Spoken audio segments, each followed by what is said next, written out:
Hello, good morning everyone. Ayan, so pasensya na kayo guys kung napakatagal po natin bago nag-update po dito sa YouTube channel ko. So bali busy lang po so pag minsan kasi guys sa sobrang dami ng gawain natin sa loob ng bahay ay tinatamad na rin talaga ako mag-update ng mga sumada. So pasensya na guys, ngayon na po tayo makakapag-update ulit.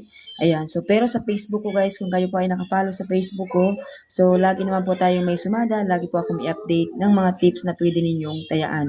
Okay, so meron po tayo guys sumada ngayon na pwede ninyong alagaan sa loob ng 3 days. So kung wala pa po akong update bukas, so 3 days nyo naman po pwedeng alagaan, pwedeng tayaan ang mga sumada na binibigay ko sa inyo. So meron po tayo dito guys, Tarlac hanggang dito sa may Angeles City. Okay, so dito naman po tayo sa kabila. Ayan, so dito po sa kabila, meron po tayo ditong Steel ng Batangas hanggang dito po sa may Laguna. So meron po tayong Santiago City, Marinduque, Pasay, Bataan, Cagayan, Mount Province, Bulacan, Olonga po. Ayan.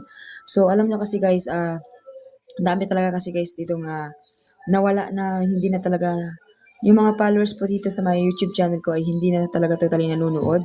So, wala na pong views. So, kapag napabayaan niyo po talaga yung isang page, yung isa pong ginawa niyong account, kapag hindi po kayo araw-araw nag-update, ay talaga mawawala po lahat halos ng inyo pong viewers, So, out of 24K, so, makikita mo na lang dyan, 100 views, 75 views, pinakamahaba na yung 300 views. Kaya lagi po ako nasa Facebook na lang, so, kahit wala pa po tayong sinasahod sa Facebook, so nagtsatsaga po ako kahit po ganoon. So sana suportahan niyo po yung Facebook natin, baka sakaling magkaroon na din po tayo ng kita kahit po ilang yan. So ilang buwan na rin naman po tayong monetize, pero bumaba po kasi guys yung bigay na meta na sahod sa Facebook.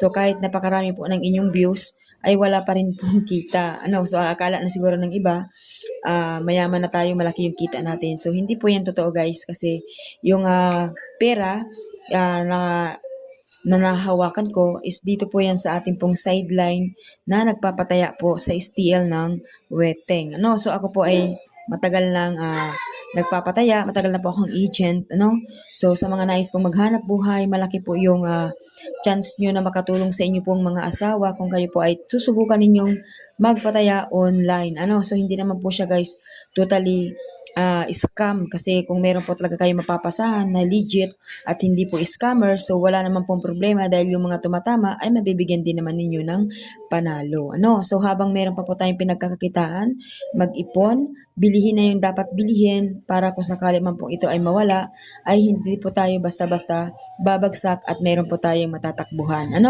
So yan po ang ating sumada for today. Good luck everyone. Please like and share.